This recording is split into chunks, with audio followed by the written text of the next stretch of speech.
నల్గొండ జిల్లా చిట్యాల మండలం పెద్ద కాపర్తిలో పర్యటించారు ఎన్ఆర్జీఎస్ సెక్రటరీ పంచాయతీరాజ్ కమిషనర్ సృజన, జిల్లా కలెక్టర్ ఇలా త్రిపాఠి, ఉపాధి హామీ జిల్లా అధికారులు. ఉపాధి హామీ పనులను పరిశీలించారు అధికారులు.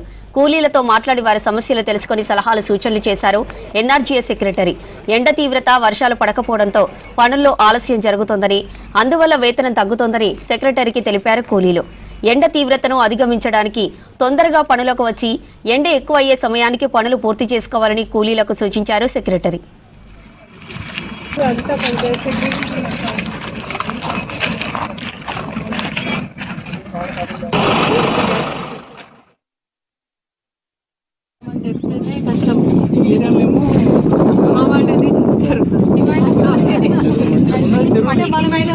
నేను ఆపలే కదా,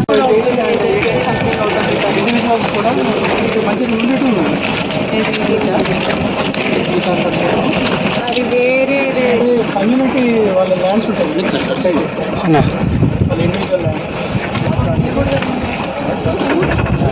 అది సంవత్సరం అంతా కంటిన్యూ అయితే you get the benefit out of it. అంత మెటీరియల్ ఫ్లక్చుయేషన్స్ ఉంటాయి మ్యామ్, ఎందుకంటే మా దగ్గర పత్తి ఉంటుంది.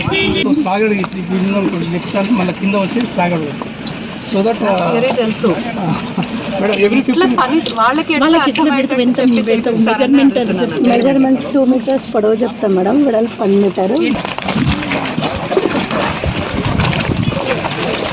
అమ్మ ఎట్లా చెప్తారు, ఇట్లా ట్రెంచ్ తవ్వాలా, ఎట్లా మనం ఎక్కడ నిర్ణయిస్తాం, ఎక్కడ నుంచి ఎట్లా తవ్వాలి, ఏ యాంగిల్లో తవ్వాలి, ఎట్లా చెప్తారు? ఇక్కడ ఎన్ని ట్రెంచెస్ పెట్టారు? ఇక్కడ పుట్టకి 500 ఫిక్స్ చేస్తున్నారా, ట్రెంచెస్ చేస్తున్నారు?